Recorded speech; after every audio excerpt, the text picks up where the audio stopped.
tema de hoje é a respeito da Bíblia. Mas antes da gente chegar aqui, então, falar sobre a Bíblia, quero ver dos irmãos que estão aqui online, quantos de vocês lembram dessa fórmula aqui? Ninguém lembra o nome da fórmula? Pitágoras. Paz do Senhor. Paz do Senhor, Adriano, é isso aí. A fórmula, o teorema de Pitágoras, né? Eu quase que eu ia falar aqui a fórmula de Bhaskara. E Bhaskara também foi outra aqui. Tinha pesadelos com ela. Mas é isso aí, esse é o famoso teorema de Pitágoras, né? Ó, diz ali o irmão Jonathan, a soma dos quadrados dos catetos é igual ao quadrado da hipotenusa. Muito bem. Então é isso aí, esse é o teorema de Pitágoras. E para começar então o nosso encontro aqui na introdução, eu trago essa fórmula pelo seguinte, essa fórmula a gente usou bastante, né, na época da escola, para quem segue aí carreiras que envolvem engenharia, né, acaba usando também aí, calcular a área, enfim. E apesar de ter, então, muitas aplicações matemáticas, né, esse Pitágoras aí, ele é um personagem, assim, um tanto quanto discutido, assim, a respeito dele. Tem até alguns historiadores que acham que ele nem existiu, né, que ele teria sido, na verdade, um personagem criado depois, né, por alguns pitagóricos ali, então, ou que talvez existiu um Pitágoras, né, um matemático, mas que a figura do Pitágoras que a gente conhece hoje é muito maior, assim, com base em lendas, né, que foram sendo acrescentadas ali, né, então o Pitágoras que a gente tem hoje seria um personagem inventado. Então, a gente fica com essa dúvida, né, a respeito dessa figura, né, quem foi o Pitágoras?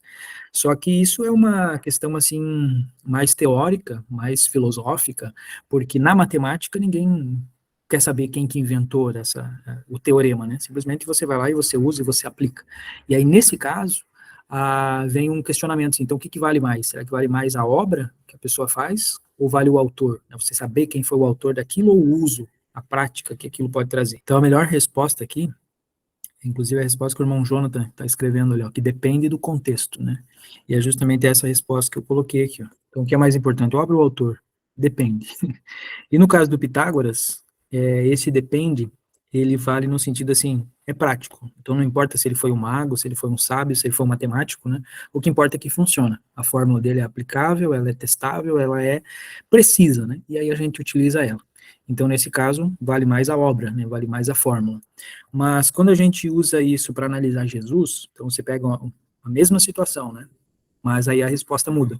Então, no caso de Jesus, os sábios, os céticos, né, os cientistas, eles vão querer utilizar vários argumentos para tentar desmistificar a figura de Jesus. Inclusive, isso dentro da própria teologia, teve vários teólogos ditos liberais, neo-ortodoxos, que eles foram buscar a figura do chamado Jesus histórico, né, esse Jesus que existiu.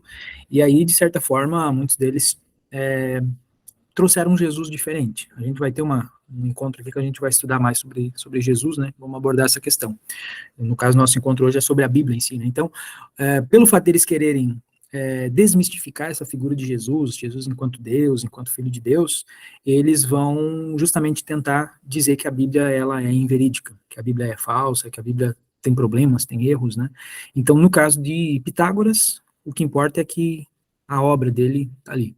Se ele existiu ou não, não importa. Mas no caso de Jesus, daí importa. Não, se não houve um Jesus histórico, se nós não soubermos, não tiver aqui a certidão de nascimento, né, de Jesus, então a gente não pode acreditar nos ensinos dele, porque pode ser que não foi ele que falou, né? Então, quer dizer, invalidam toda a obra dele, porque não há essas evidências, né, de um Jesus histórico. Mas a grande verdade é que tem mais evidência da existência de Jesus, mesmo que seja esse Jesus da história, né? Mas tem muito mais evidência da existência dele do que da existência do Pitágoras, por exemplo. O que a gente sabe do Pitágoras são escritos de supostos discípulos deles de 200, 300 anos depois, né?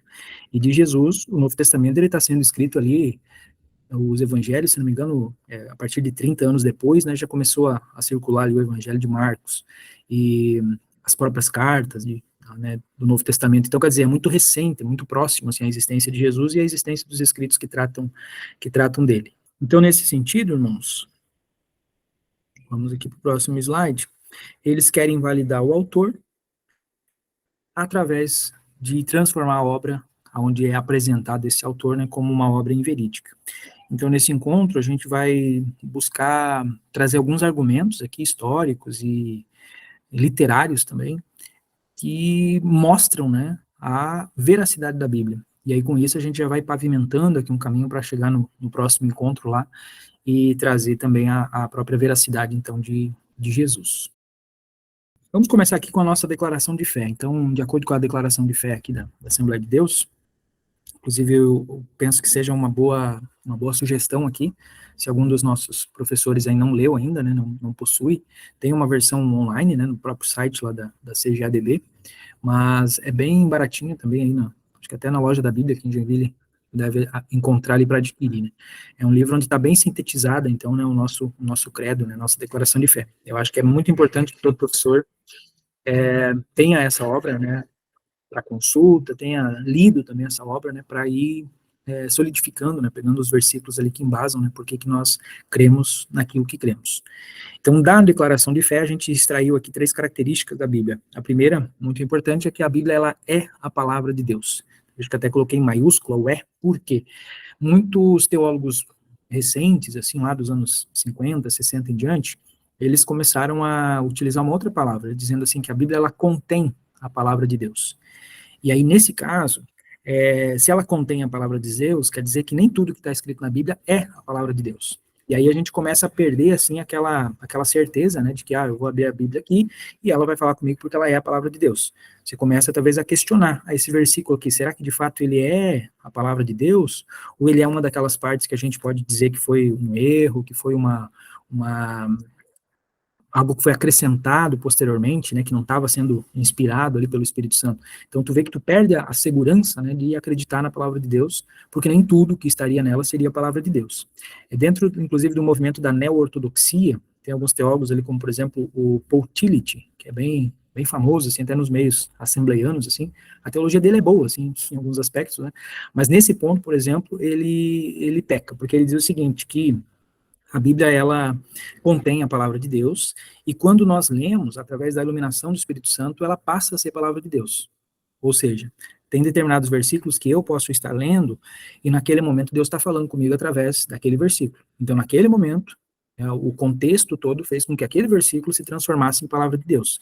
Mas talvez num outro momento, num outro contexto, com uma outra pessoa, né, numa outra situação, aquele mesmo versículo ele não vai fazer sentido, não vai estar sendo iluminado ali pelo Espírito Santo, então Deus não vai estar falando através daquele versículo. Então tu vê que esse negócio de não ser a palavra de Deus, mas de conter, né, ou de precisar dessa revelação, dessa inspiração depois, vai confundir bastante, né, porque aí você começa a questionar as próprias pregações, né, e os próprios ensinos, porque quem garante que naquele momento aquela palavra de fato está sendo a palavra de Deus ou não? Então a gente precisa enfatizar sempre isso, né, ter sempre em mente. Ler a Bíblia, né, olhar para a Bíblia sempre com essa visão. Ela não contém a palavra de Deus apenas, mas ela é a palavra de Deus. Vamos fugindo um pouco do assunto aqui, mas enfim. Então, voltando aqui, 3 características da Bíblia. Ela é a palavra de Deus, não apenas contém, e a sua inspiração é verbal. Então, Deus, o Espírito Santo, não inspirou ideias e aí o autor bíblico escreveu com as palavras dele. Ele inspirou as palavras. Isso é uma referência, está lá no material que os irmãos receberam, e está mais especificado isso na declaração de fé. Eu posso, inclusive, postar a nossa declaração de fé, né, o PDF lá no grupo, depois para os irmãos terem acesso, quem ainda não possui. Então, há boas referências, né, que embasam essa ideia de que a inspiração, ela é verbal. E plenária no sentido de ser plena, então toda a Bíblia, ela é inspirada. Então, não é só o Antigo Testamento, não é só as partes narrativas, como querem defender alguns, né? Então, toda ela é inspirada. E aí, por isso, a gente chega nessa terceira característica, ela é inerrante e infalível. Então, ela não contém erros, e existe, óbvio, uma série de supostos erros, né? Supostos versículos que parece que entram em contradição, essa palavra, né? Supostas contradições. Mas quando a gente faz uma boa análise desses versículos, quando a gente olha o contexto histórico da época, isso ajuda a gente a entender o sentido. Tem certos sites aí até de ateus, né, céticos, ceticismo, que eles colocam, agora eu não recordo aqui, mas são centenas de supostas contradições. E aí eu dei uma olhada uma vez, assim, há muito tempo eu vi isso, mas muitas das contradições que eles colocam, assim, são coisas muito bobas, né? Qualquer estudante aí, adolescente que vai na EBD já consegue explicar, né, essas supostas contradições. Então eles conseguiram encontrar lá mais de 1000 contradições. Mas a maioria delas, se tu fizer uma boa exegese, né, tu vai ver que não há nenhuma contradição naquilo ali. Então a gente pode, sim, declarar, né, esta verdade. Ela não contém erros, ela é inerrante e ela é infalível. Toda a escritura é inspirada por Deus, então toda a escritura, né, inspiração plenária. Quando Paulo está escrevendo isso aqui a Timóteo, já estava começando a circular alguns dos textos ali do Novo Testamento. Então, alguns dizem que toda a Escritura é porque só tinha o Antigo Testamento, então o Novo Testamento não seria inspirado, mas é inspirado. Inclusive, Pedro depois vai falar a respeito de Paulo, acho que em 2 Pedro, ele fala a respeito dos escritos de Paulo, das cartas de Paulo, que tinham umas questões difíceis de entender, e nessa passagem ele fala, né, e de outras partes da Escritura, que as pessoas tentam torcer e distorcer, então ele coloca no mesmo patamar os escritos de Paulo, né, e a Escritura do Antigo Testamento. Então é a Bíblia mostrando que tanto o Antigo como o Novo Testamento são inspirados por Deus. E além de ser inspirado por Deus, ela é útil para o ensino, para a repreensão, correção, para a instrução na justiça, para que o homem de Deus seja apto e plenamente preparado para toda boa obra. Então há um propósito na Bíblia. Não é apenas contar histórias, né, contar as bases da nossa fé, mas ela tem um propósito maior. Então ela traz a revelação da salvação de Deus. Então o propósito principal, né, da Bíblia é isso, né, é instruir, nos corrigir, nos repreender e nos ensinar a respeito da criação, da queda e da redenção. Então, basicamente, são esses, vamos dizer assim, os três pontos principais, né, os 3 objetivos principais que a gente percebe dentro da Escritura é esse, né, mostrar ao homem a criação. Então, isso acaba exaltando a figura de Deus, né, glorificando a Deus. A queda, e isso nos mostra, então, a respeito do que nós somos, né, a doutrina do pecado, a própria angiologia, a gente entende então um pouco sobre anjos e demônios, né, e, por fim, a justificação, né, a redenção. Então, aqui vão entrar doutrinas importantes, como a soteriologia, a própria escatologia, né, como é que vai se dar essa redenção final. Então, dentro dessas 3 palavras, criação, queda e redenção, a gente deriva, então, todas as doutrinas, todas as principais disciplinas que a teologia estuda, né. Então, isso é a base, né, da Bíblia, são esses três pontos, criação, queda e redenção.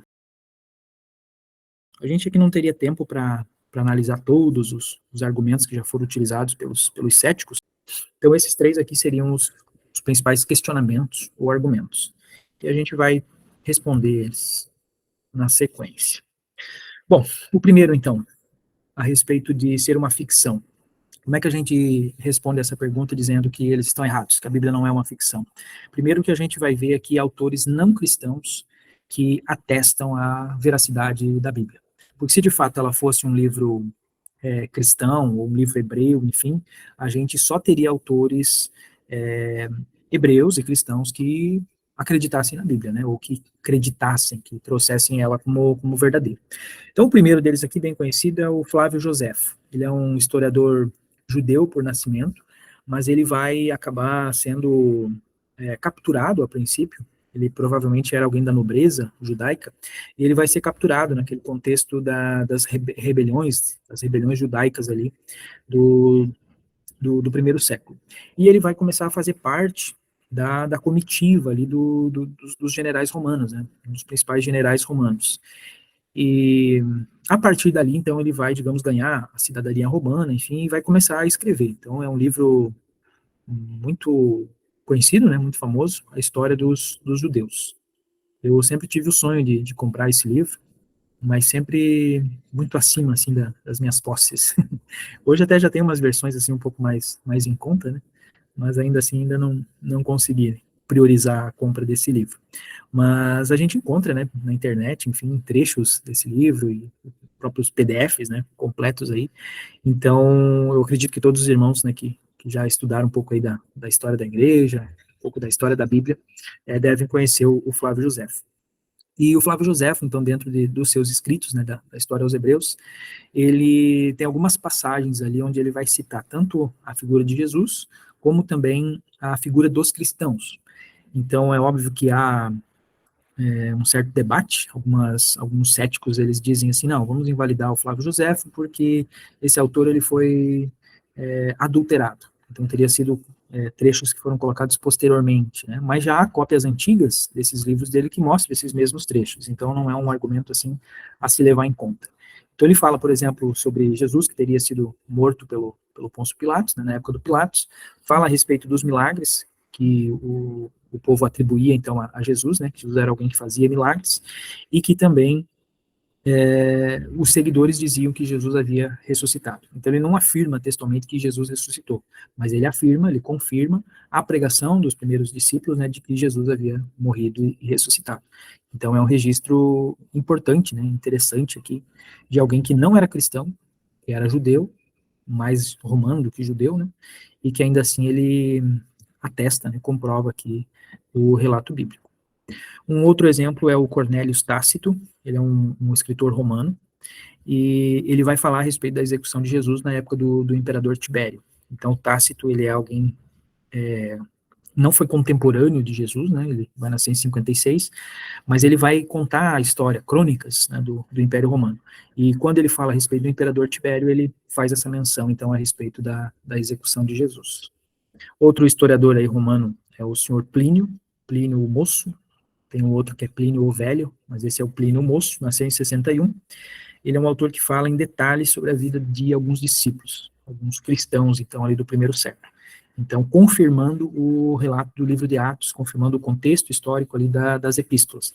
Então, veja, é um autor romano, 61, aqui já é o período do Nero, então, quer dizer, ele já nasce naquele período onde os romanos já não gostavam dos cristãos, né, já estavam em franca perseguição. E ele vai morrer em 112, que é antes de Constantino, antes de Teodósio. Então ele não teria motivos nenhum para falar bem dos cristãos, né? E, enfim, para confirmar o relato bíblico aqui.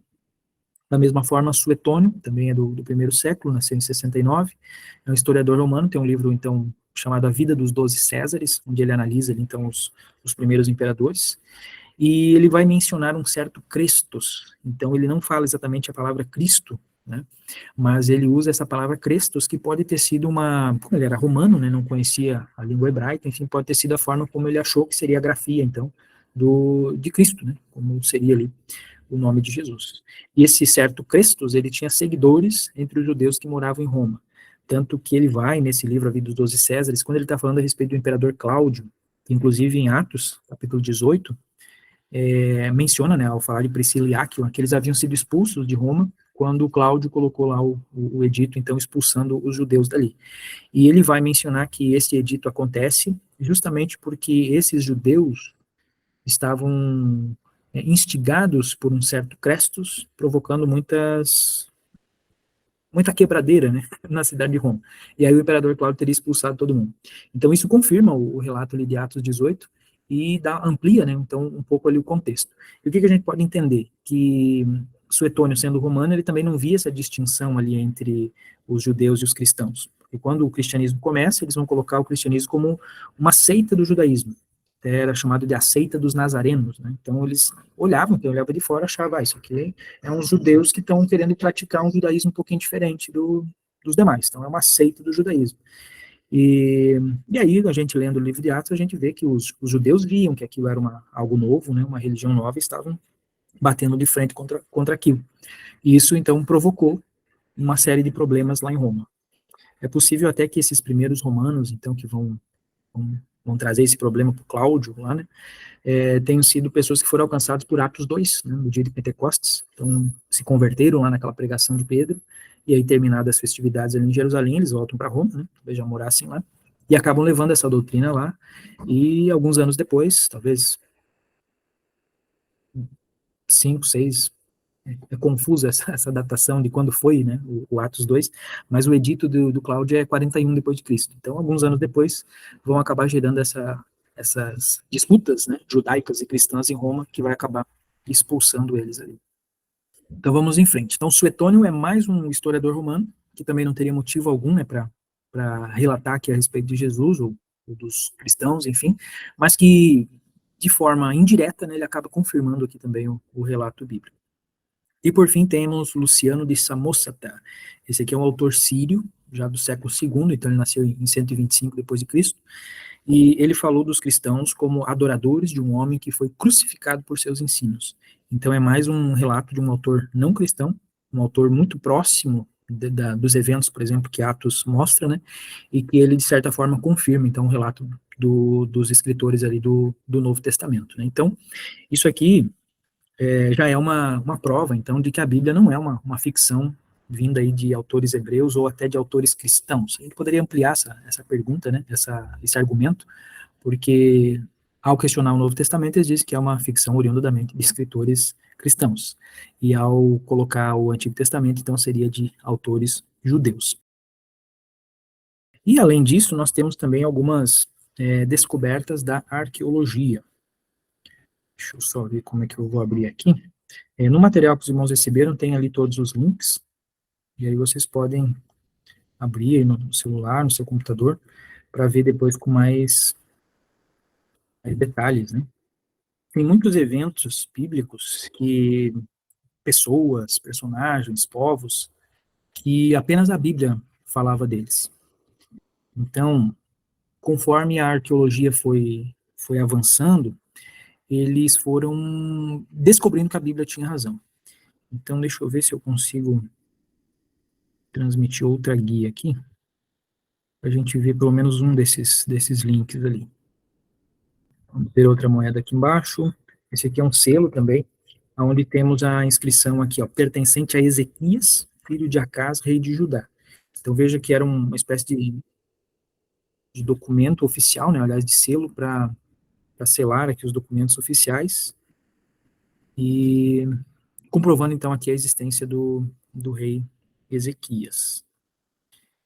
O relato bíblico, que é de 2 Reis 18:1, diz: no terceiro ano de Oséias, filho de Elã, rei de Israel, começou a reinar Ezequias, filho de Acás, rei de Judá. E o selo acima, então, confirma essa passagem. E, enfim, aqui, né, tem uma listagem aqui, ó, várias e várias moedas aqui, então, que sendo encontradas. E todas essas moedas, então, elas acabam confirmando, por exemplo, o relato do livro de Macabeus, que a gente tem ele como um livro não inspirado no sentido teológico, né, mas ele é uma boa fonte histórica, então ele está lá na Bíblia católica, né, em algumas outras versões da Bíblia, ele aparece nesse livro de Macabeus. E lá no livro de Macabeus, o primeiro Macabeus, diz que os judeus, no período, então, dessa revolta judaica, eles tinham permissão para cunhar as suas próprias moedas.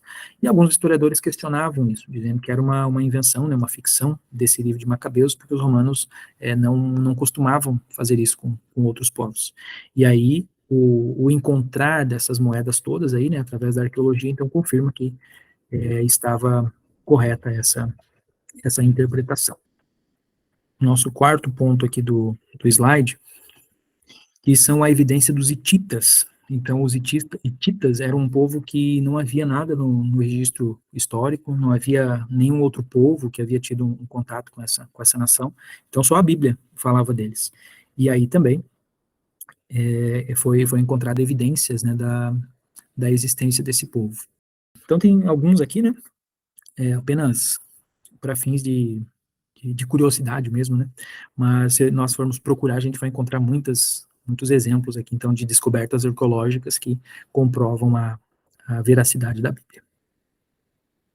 O que nos leva ao segundo ponto. Então, se não dá para dizer que a Bíblia foi uma ficção totalmente, né? Porque tem comprovações em outras partes, em outras fontes, então temos esse segundo argumento, que a Bíblia seria uma cópia modificada de lendas de outros povos. Então, ok, não inventaram, mas eles copiaram, eles adaptaram. Eu trouxe aqui, para a gente comparar um desses exemplos, que é a respeito da questão das inundações. Então, praticamente todos os povos existem relatos de uma grande inundação, que aconteceu em algum momento, do qual uma única família, né, um único personagem, ele teria conseguido se salvar. E esse personagem, dentro das lendas, então, dos outros povos, é sempre o fundador daquela nação, daquele povo. Então, há sempre o contexto do etnocentrismo, né, daquele foco no meu povo, na minha etnia. E quando a gente compara, então, aqui o relato bíblico com o mito sumério mais famoso, que é a chamada Epopeia de Gilgamesh, a gente vai ver que o relato bíblico ele é muito mais detalhado, muito mais preciso, muito mais científico, até podemos dizer assim. Então vamos aqui a alguns pontos aqui. O primeiro, no mito sumério, o herói, que se chama Utnapishtim, Então, o nome do livro é a Epopeia de Gilgamesh, mas o herói que passa pela inundação é o Utnapishtim. Ele teria construído o barco em 7 dias, enquanto que no relato bíblico a gente vai ver que Noé e a sua família levaram muitos anos. Então, não há ali dentro da Bíblia assim uma data precisa. Alguns pregadores e teólogos colocam que foi 120 anos, porque há um versículo que é onde Deus, né, menciona que o meu espírito não contenderá para o homem com o homem para sempre, mas os seus dias então serão de 120 anos. Alguns interpretam isso como que Deus está reduzindo a longevidade dos seres humanos e que a partir dali então gradativamente as pessoas vão vivendo menos, mas outros interpretam que esses 120 anos seriam o tempo que Noé teria ou teve então para construir a arca, que Deus só ia tolerar aquela geração então pelos 120 anos. Mas, seja como for, né, o fato é que demorou muitos anos. Era uma obra imensa, né, gigantesca. Então, não dá para você fazer isso em uma semana, né, em 7 dias. Então, aqui a gente já começa a ver que o mito sumério ele é muito mais alegórico, simbólico, do que como é relatado na Bíblia. Depois, o segundo ponto, o barco do mito sumério, de Utnapishtim, é um barco em forma de cubo. Então, imagine você pegar um cubo e tentar navegar com ele, né? Não, fisicamente falando, não dá, porque o barco ele precisa ter o formato de barco, né? Aquela quilha, né? O nome, enfim, porque aí é uma própria noção de física, né? A lei da física ali do empuxo, né? Então, ele vai provocar uma certa pressão para baixo e a água vai jogar ele para cima e ele vai ser flutuável, né? Então, o formato da arca, como a gente tem ela ali no relato de Gênesis, ela é de um barco, então, que seria flutuante, um barco navegável. Já o relato do barco do seu Utnapishtim era um cubo, então, fisicamente falando, ele não seria navegável. Outra diferença, os mitos sumérios, há uma tempestade de 3 dias, e depois desses 3 dias de tempestade, a terra, então, estaria toda coberta de água. Já no relato bíblico do dilúvio, teve chuvas, e não foram só chuvas, né? Também houve eventos sísmicos, porque a Bíblia diz que abriram-se as comportas de cima e de baixo, né? Então, quer dizer, houve alterações, a gente sabe que hoje, né, pela ciência, que temos lençóis freáticos, né, águas subterrâneas. Então, nesses 40 dias, além da chuva que vinha do céu, essas águas subterrâneas também subiram, né, para a superfície. Então, os efeitos, inclusive, desses eventos sísmicos, né, a gente vai ver que duraram aqui quase um ano. Então, isso seria um evento que a ciência chama de um evento de extinção. Então, ele tem a capacidade de fato, fazer aquilo que seria o propósito do dilúvio, né, de destruir toda a humanidade e deixar apenas quem estava na arca sobreviver. Já uma tempestade de 3 dias, né, então é algo altamente improvável, né, que pudesse trazer esse efeito. Então, nesse sentido, o relato bíblico ele é superior. E o último ponto que eu anotei aqui, o barco parou na fronteira da sua terra natal. Então, lá no mito de Utnapishtim, a partir do momento que ele passou essa tempestade, enfim, né, esse herói vai desembarcar justamente na terra ali da Suméria. E isso é uma característica comum dos mitos, então, como eu já mencionei, né, esse etnocentrismo, esse foco neles mesmos. Então, é o nosso herói, o nosso fundador, e parou o barco na nossa terra. Então, por isso que nós somos o povo escolhido dos deuses, né, porque o nosso herói fez isso aqui. Já no caso dos hebreus, se eles de fato estivessem, então, fazendo um relato etnocêntrico, né, essa etnografia mítica, eles possivelmente colocariam, então, na terra de Israel, que a arca pousou, né, parou, não sei como é que a gente fala de um barco, aportou, mas não foi, né, a Bíblia diz que foi lá no Monte Ararat, então, que ficaria lá na Armênia, um povo que, na época que Moisés está criando escrevendo, né, o relato bíblico, né, o Pentateuco, não tinha relação nenhuma com o povo hebreu.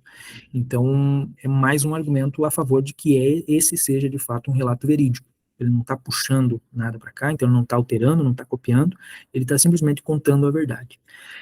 A gente poderia analisar outros pontos, né, no caso, os motivos do dilúvio, os próprios personagens ali envolvidos, né, mas já deu para nós percebermos aqui, né, a superioridade do relato bíblico. Qual que é a conclusão que a gente chega disso? Que deve ter havido, então, essa grande inundação, ou no caso houve, né, essa grande inundação, que a gente chama de dilúvio, e ao longo do tempo, né, todos esses descendentes do Noé, a Bíblia mesmo relata, Gênesis 11, né, a tábua das nações ali, eles começam a se separar, começam a ir um para cada região, enfim, e, enfim, essa humanidade, ela se dispersa, mas eles levam, dentro das suas tradições, dentro das suas histórias, né, que são contadas, lembranças desse dilúvio que aconteceu.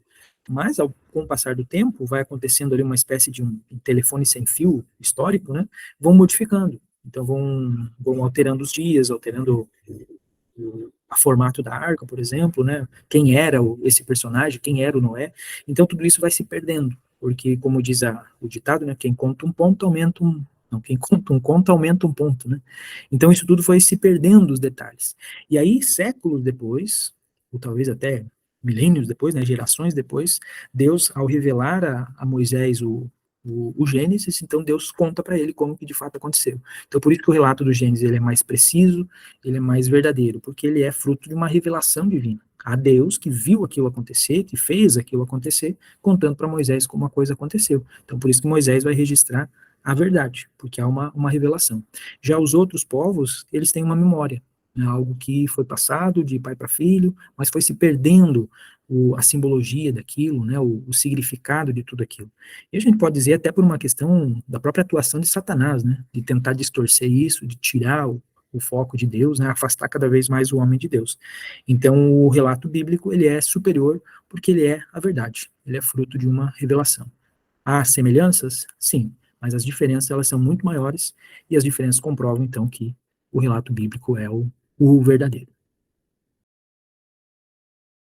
Então, esse é um outro argumento também muito utilizado, né, então, dizendo que durante o período ali que a gente chama de idade medieval, né, idade antiga, enfim, não havia a imprensa, então não havia métodos de fazer cópias que não fossem manuscritos. E a gente concorda com isso é algo histórico, né? Então, de fato, havia a figura desses copistas, né? E principalmente na Idade Média, então, haviam os monges que o ofício deles basicamente era fazer essas cópias da Bíblia. E então, imagina a dificuldade, né? Ficavam lá dias e dias, né? Copiando página por página, né? Fazendo aquelas iluminuras, aquelas gravuras, né? Então, eles tinham bastante tempo, né? E eles então faziam essas cópias. E então nós aceitamos isso, né? Que de fato são seres humanos que estão ali, que poderiam então, né, ter cometido falhas, ter acrescentado alguns pontos, enfim, então há essa possibilidade.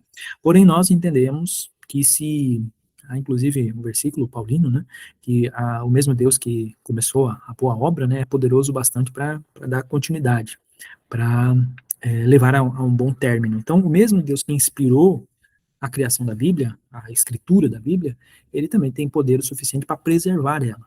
Tanto que a gente entende Deus como o criador e o sustentador de todas as coisas. Então a Bíblia é produto da sua revelação e também produto da sua conservação. Ele sustentou isso aí. Então, nesse caso, a gente vai ver aqui algumas evidências externas que mostram, então, que não houve essa adulteração, não houve erros dos copistas. A primeira dessas evidências são citações nas obras dos pais da igreja. Os pais da igreja são aqueles primeiros teólogos do cristianismo, alguns até do século II, do século III depois de Cristo. Então, pessoas que não tiveram acesso aos originais da Bíblia. Então, as cartas, por exemplo, que Paulo escreveu, com certeza se perderam, né, ao longo do tempo.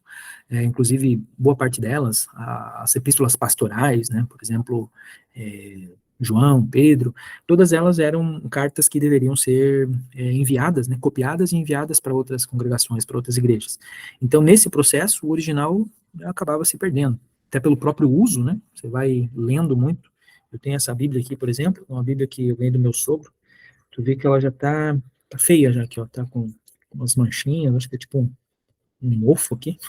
O Gênesis, aqui ele começa no Gênesis 3, eu perdia o Gênesis 1 e 2, e o Gênesis 3 ela tá querendo cair também. Então é uma Bíblia que eu gosto bastante dela, é o meio da revista e corrigida, aquela versão de 95, mas devido ao uso, né, por eu usar bastante ela, ela tá bem desgastada, e já tenho outras Bíblias, né, mais recentes, porque essa aqui, em algum momento, eu vou ter de parar de utilizar ela. Mas caso eu continue usando ela, daqui a pouco ela não existe mais, né, então, devido ao próprio uso, ela vai se desgastando. Então, com esses originais da Bíblia, acontecia a mesma coisa. Então, eles eram copiados, né, e foi assim que eles foram sendo transmitidos. Agora, esses pais da igreja, o que acontece com eles? Eles estão citando as cartas muito próximos dos originais. Então, alguém que está no século II, Justiniano, por exemplo, se não me engano, é do século II, ao citar algum versículo bíblico, e a gente compara essa citação dele com o versículo que está na nossa versão hoje, a gente vê que eles são idênticos. Então, quer dizer, pelo menos naqueles trechos que foram citados pelos pais da igreja, não houve adulteração, não houve erros, né, de tradução. Então, nós cremos que essa é uma boa evidência, né, a citação desses pais da igreja.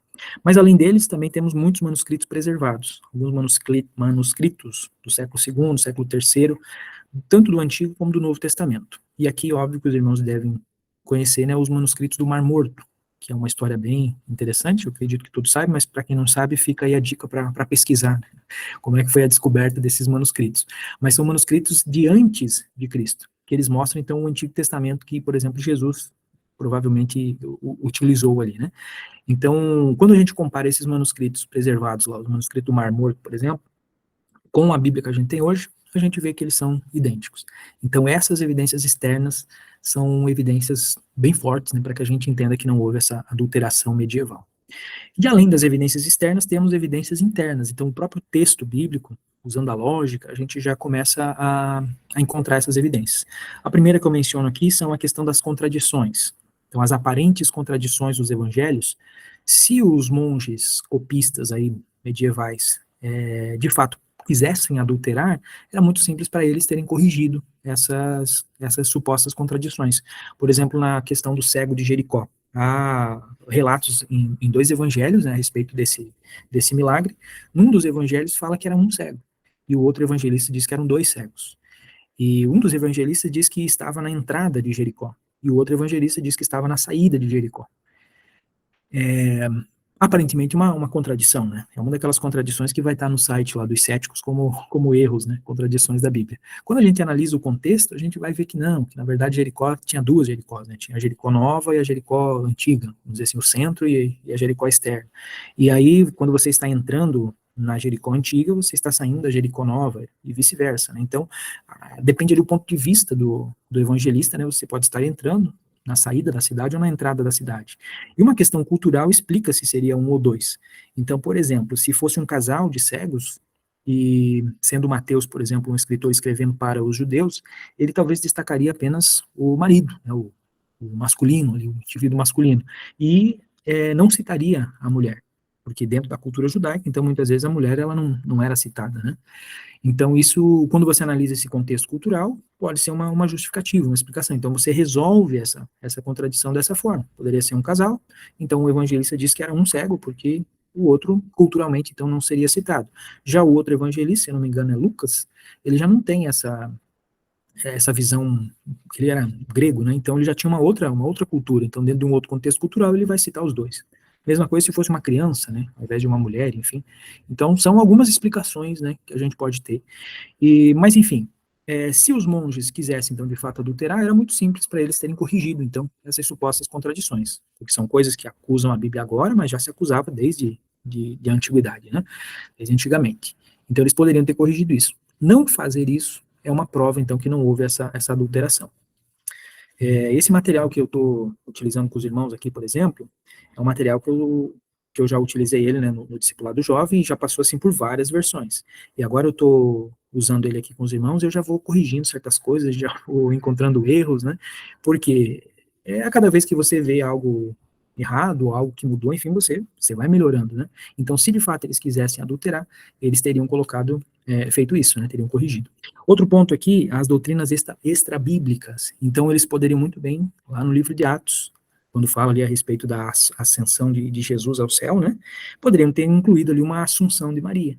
Era uma doutrina bem estabelecida dentro do catolicismo, então eles creem que Maria também não passou pela morte, enfim, né, e a própria questão do nascimento virginal de Maria, a própria questão dos irmãos de Jesus, que a Bíblia fala.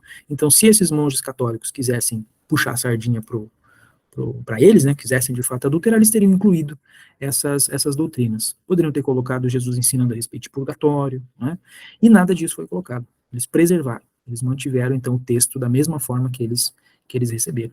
Então, essa é uma evidência interna importante. E a última evidência interessante aqui a ser citada é que a Vulgata, que é a primeira versão, então, em latim da Bíblia, foi traduzida pelo Jerônimo, né, organizada por Jerônimo, ela não trazia os apócrifos dentro do corpo do texto. Então vinha lá no final, depois de Apocalipse apareciam lá os 7 livros apócrifos, né, aqueles trechos ali, esses acréscimos, né, eram um anexo. Havia essa consciência deles, né, que os próprios livros, então, que os hebreus não consideravam como inspirados, né, mas seriam, então, esses deuterocanônicos, né, então eles trazem ali como um acréscimo, né, como um anexo, aliás, né, e não colocaram eles como acréscimo. Então veja como era a cultura, a mentalidade deles, o cuidado deles.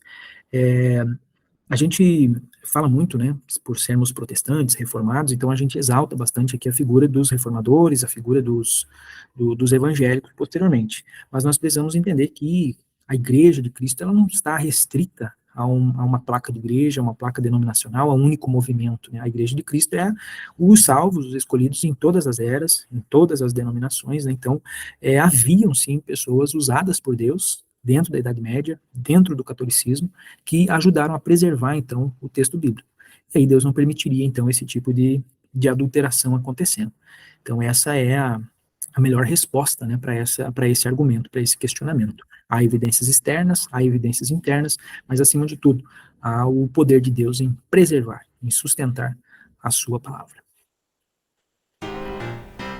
Então é isso, meus irmãos. Esse foi o nosso vídeo de hoje. Eu espero que ele tenha trazido aí alguns subsídios, algumas informações importantes aí que você pode usar na sua classe no próximo domingo. Caso você tenha gostado do vídeo, caso tenha achado algo interessante, eu peço que você curta esse vídeo e também compartilhe aí com os seus alunos, com seus colegas professores e também faça inscrição no canal. Isso vai mostrar para nós que você tem interesse em estar recebendo mais materiais aqui semanalmente e aí nós vamos então continuar a produzir esses vídeos, esses conteúdos aqui para auxiliar a sua escola bíblica dominical. No mais, um forte abraço, fiquem todos com a paz do Senhor.